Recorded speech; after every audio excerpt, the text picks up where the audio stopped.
I took Chongyun into Spiral Abyss. What's up, everyone? How you guys doing? Today we'll be talking about the latest Spiral Abyss update. A little bit easier than the last one. A lot more flexibility in team comps. We'll go through all that is going on with this latest reset. So let's begin. All right, so let's start off with the Blessing of the Abyssal Moon. Basically, you trigger cryo reactions. You get a shockwave that can happen every 2.5 seconds. You see that this abyss is still catering towards cryo characters with the recent release of Escoffier and Skirk. And so for the first half, cryo damage increased, whereas for the second half, we see that the Night Soul Aligned damage has been increased as well. So obviously this favors mavuika, who's currently on banner, but also recent Netland characters. Though I would say that at least for Kinish Havers, they kind of have a big issue because of the Kongamato on the Chamber 3 second half. But let's go through all the enemies. So on the first half for Chamber 1, we do have the Secret Source Automaton, the Overseer device, making a return, and there are quite a few repeats in this cycle as compared to the last. The second half is 3 Ectomy. What the fuck? Alright, so we have packed my internet cut off for a second, but yeah, the second half, first wave, 3 Ectomisaurus, and then followed by the Hermetic Spirit Seeker. Then for Chamber 2, on the first half, we have 3 waves, Rune Grader, followed by Rune Drake, and then by the Construction Mech, the Pneumo version. Second half, we have 3 waves as well. First one is the Aramite Stone Enchanter, followed by the Cryo Wild, and then 2 Eroding Avatar of Lava. And for the Chamber 3, we do have 2 Wyops on a singular wave, which is the Geo and Electro Wyop, followed by what we see last cycle, which is 3 Yunkosaurus, followed by Kongamato. Alright, and so here are the teams that I use. So for the first half, obviously I brought a freeze team, didn't want to bring in Skirk, didn't want to bring in Shenhe Escoffier, so I brought in the Ayaka team with Farina, together with Chongyun and also Charlotte, because Chongyun actually does do some good stuff for this team, as we'll talk about with Chamber 3 later. For the second half, very standard overload team comp that I've used over the last 2 videos with Cloren. Although the only difference is that I've actually switched Cloren's artifact set to the Harmonic Whimsy for this playthrough, because it's generally a little bit better for damage in this case. So anyways, yeah, we'll go through the footage, and then we'll talk about what are some of the things that you can do with this abyss. Alright, so start off with Chamber 1 first half, we have the Overseer device, where the main mechanic, as we have seen from the last Abyss, is to apply as much cryo as possible. By applying as much cryo as you can, you're keeping the energy bar on his bottom right of his health down, and that means that he actually has lower resistances, which means that he takes more damage. And that's kind of the goal with this boss, obviously bringing cryo characters that should be able to output as much cryo application so that you can do as much damage as you can. Now, there's a secret state that he has if you have Netland characters, where basically these characters will actually make the Overseer device enter into a different state, and actually all resistors are at 50%. So that's something interesting if you're bringing other characters, or let's say I bring mavuika here with Setlali for a melt team comp. So yeah, just something for players to take note. But generally, you should be fine otherwise. As I mentioned, all right, bringing Chongyun because he also has elemental cryo rare shred. And Charlotte is just there for the healing for Farina's stacks. And then Ayaka here is the main damage dealer. We're trying to get the bar as low as possible before we use Ayaka's out, just for maximum damage output. And as you can see, we're doing a pretty good job. And it is done before we actually know it. Alright, and so we go into the second half, which we start with a wave of 3 Ectomisaurus, which are just there to waste your time. Dispatch them as fast as you can. They don't have the most health, but they're just there using Overload like I am. They just get displaced because Overload is Overload. Followed by the Hermetic Spirit Seeker. Okay, this guy, which we've seen in the previous cycle, right, summons a lot of reflections that you want to take out. Pyro does the most damage to the cryo shield, and then Electro does do a decent amount as well. But yeah, the main goal is that you try to defeat him, and then when you try to reflection, he actually appears for 4 seconds, but mostly you want to destroy as many reflections as you can so that he will get stunned for 14 seconds and then proceed to also have lowered resistances. Now, if you have a Nightwind character, so in this case, both Sitlali and Auroron, actually you're able to use their special mechanic to not only stun the reflections but also do a decent chunk of damage to their shield.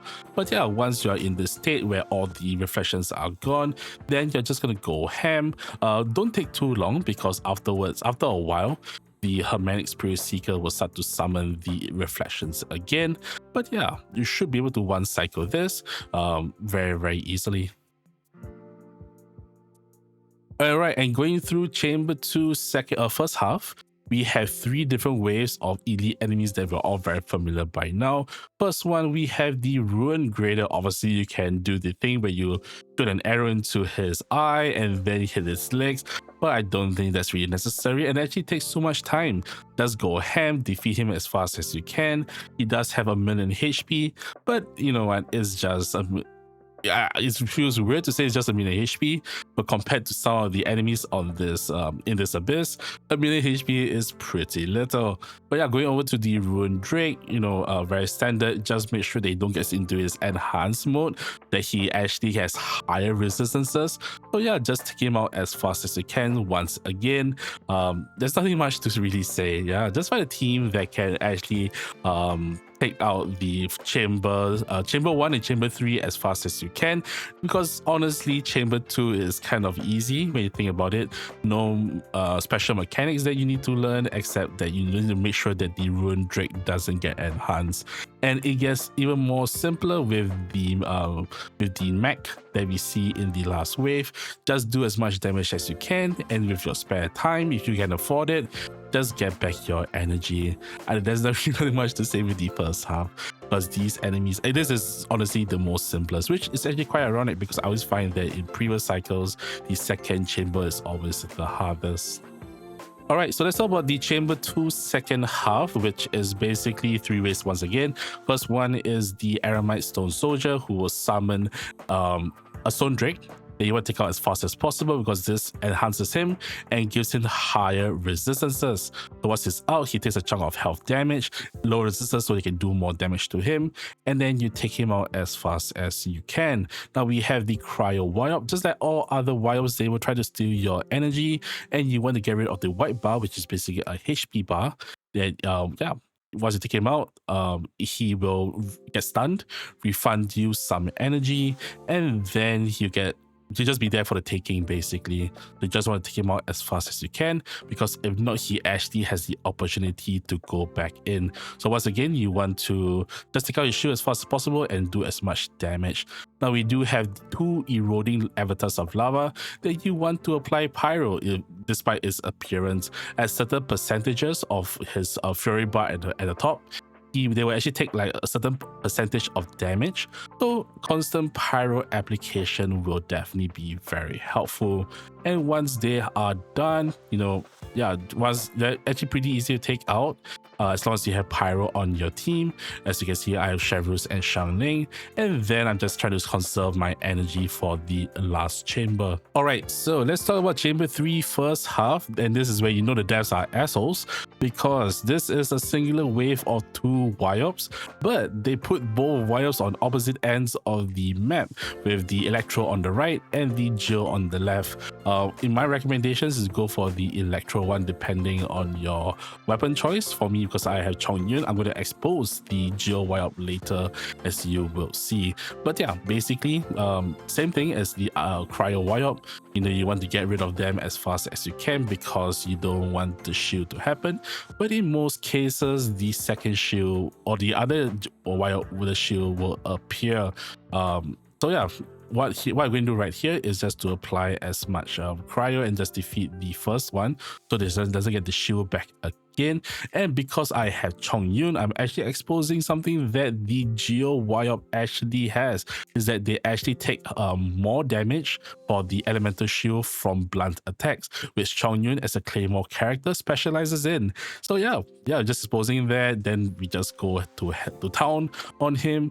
Unfortunately, no energy refund if you do not take out the elemental shield. But yeah, Chongyun actually proved useful. Actually, I brought him in here just for fun. Okay, I don't bring him for the cryo resistant shred, but I did not actually know that this was going to pop off because, he's a Claymore character. So, hey, props to you, Chongyun. All right, so let's start off the final battle. Starts off with 3 Yakusaurs for the first wave. Want to take them out as fast as you can. As always, they can be quite annoying because they jump around a lot. But if you have good grouping or even good positioning, you should be fine. Try to hit them towards the middle because that's where Kongamato will spawn. And yeah, he's gotten a lot fatter. Basically, starts off with 3 Fire Blasts. You want to avoid because they do a big amount of damage. And then prepare for his next mechanic, which is where he will throw 3 fruits onto the ground, and you want to hit them with pyro because when he eats the fruits, he will take damage, as you will see right now. So obviously, characters that have big hits, big pyro hits, will be able to take out all 3 of them very easily. He falls to the ground, you hit him as hard as you can before he stands up, which obviously for his size, he stands up pretty fast, which is quite annoying. But anyways, take him out as fast as you can, and then he'll start to spin around the ground. He'll spin from middle to the edge, and then from the edge back to the middle. Sometimes if it's not at a certain threshold, he'll actually jump up to the sky instead and slam. But at a certain threshold, he will start to spin. And of course, don't use like your banner out on the wrong place because you can't get the buff. Yeah, but basically that's about it, right? As you see right over here, he's going to jump up into the sky. You should dodge it. I did not, but I survived. And then we're just trying to take him out as fast as you can. And this is where he starts to repeat all his moves. You start to eat the fruits again. You put fire. He eats. He takes damage. All that stuff. And then you're just chilling once that happens. But yeah. It was 2 a.m. when I recorded this. I could have had a cleaner run, but you know what? Hey, a clear is a clear. I'm not too fast about it, but I like this run. I use more 4 stars than 5 stars, so hey, it is what it is. Although I do have a C1 Farina, I think that this was a manageable abyss. And right over here, I will show you my builds. Alright, so let's talk about the team builds. Honestly, most of these characters, the builds are the same, but just go through them. Farina, I think you've seen this many times. I basically use Farina in every abyss. But yeah, the only difference is that she has the Favonius sword instead of the pipe. But that's about it. We have, so I just showed my artifact pieces, even though it is the same as it always been. My best goblet by far. And that's Constellation 1. She's a good character. I like her story. That's why I put it, alright? And we are 1-10-10, right? Farina is the queen and she deserves everything. But anyways, followed by Chongyun, who has a mess of stats, but still carried me all the way, which I appreciate. We have the Menacing Sword from I think the 4.3 event with Navia. And then we have, just some pretty okay artifacts that are back. Basically my spare Ayaka artifacts that I never trashed. C6, which is not a constellation except for C2, helps out in the fight. Once 10-10, obviously accounting for the C6. But the main thing is these well, the reason why I brought him is because of the A4 passive, so which is obviously pretty cool. But yeah, Chongyun, that's that. And then we have Charlotte herself. Build does for stats. These are her build. And then we have the Oathworth Eye, which is event weapon from like the Inazuma days, I believe associated with Enkanomiya. But yeah, we have 2-piece attack, 2-piece healing, and they just build her for healing and also for attack and ER. So that's that. She is at C2, which actually doesn't really do that much. Doesn't she also have like a racist talent or something like that? Oh my gosh, she's racist. Okay, but yeah, 144. You can see they don't need to build her, and I did get like a lot of healing. So obviously, hey, that's that. And then we have Ayaka herself, a pretty okay build. I think I've seen a lot better. We do have the R3 Aminoma, which is the Inazuma craftable, and then we have her Blizzard Strayer build. I do have some decent artifacts on her, but that is about it. Obviously, Constellation 0 and also 8894 talents. And then come to the Overload team. I think you've seen this many times. It's just the only difference is that I've changed Chlorant's artifacts. but we'll just go through them slightly. Stringless R5 on Fischl, and then we have Golden Troop for big PP damage. So yeah, Fischl, one of my favorite characters in the game.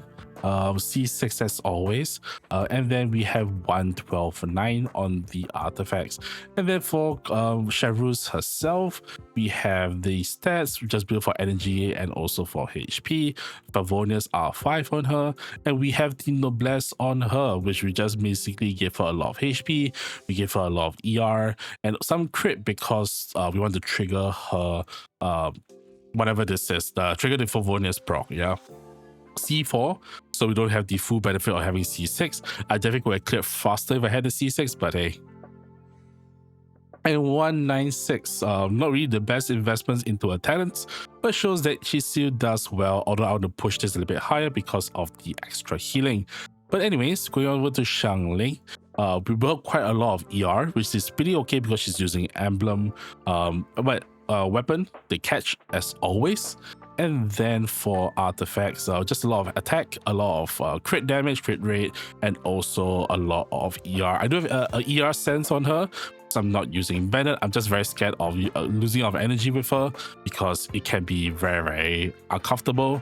But I don't use mavuika because I am not a cheating bastard. But anyways, C6 as always. Then again, am I cheating if I'm using Xiangling? But that's besides the point.